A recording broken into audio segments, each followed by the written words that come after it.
English Junior New Speed. Mr. Speaker, sir, increased savings are directly a function of increased production and incomes and of restraint on all non-essential consumption. We have to ensure that the savings of the community, whether it is in the household sector or in the corporate sector, public or private, are raised to a higher level in a sustained manner.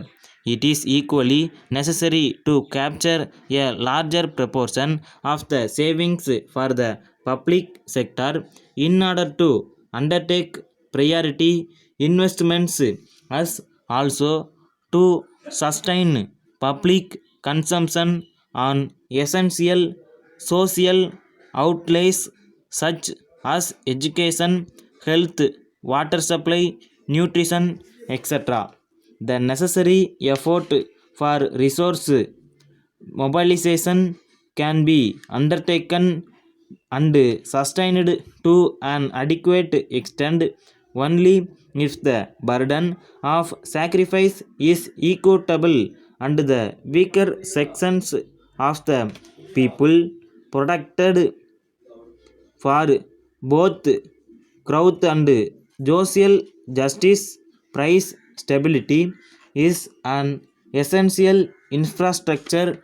Government are conscious of the need to undertake urgent concrete steps for price stabilization so that the inflationary pressures on the horizon are avoided and both incomes and investments are duly safeguarded.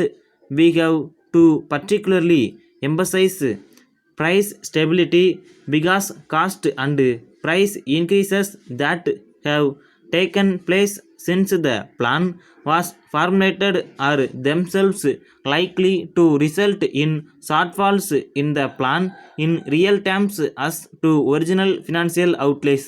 We have to increase production as rapidly as possible all round, whether it is in agriculture or industry or power.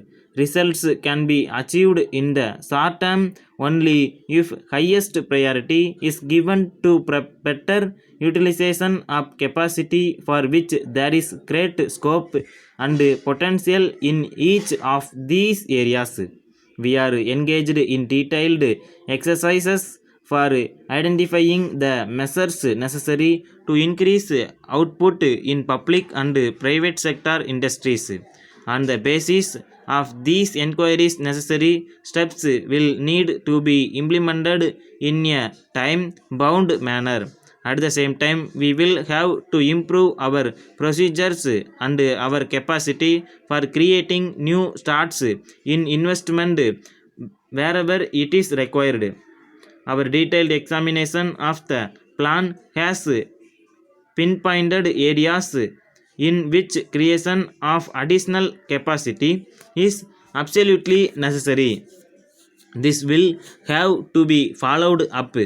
Recent events have once again endorsed the objective in the plan, which calls for greater self reliance. Although currently our balance of payments position may be recorded as being very satisfactory, one can foresee that it will be under increasing pressure in the coming months. The emphasis we have placed on export promotion will not only have to be sustained but further energized. Import substitution has to proceed with greater urgency. Here an effective contribution can made by our scientists and technologists. The National Committee on Science and Technology is already engaged in preparing an emergency program for this purpose. Letter from Rama and Company, Pune, to the Central Stationery Agency, Kolkata.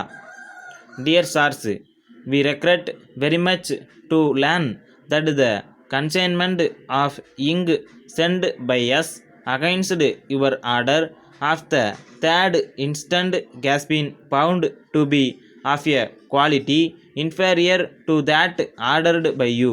We request you to accept our sincere apologies for this mistake.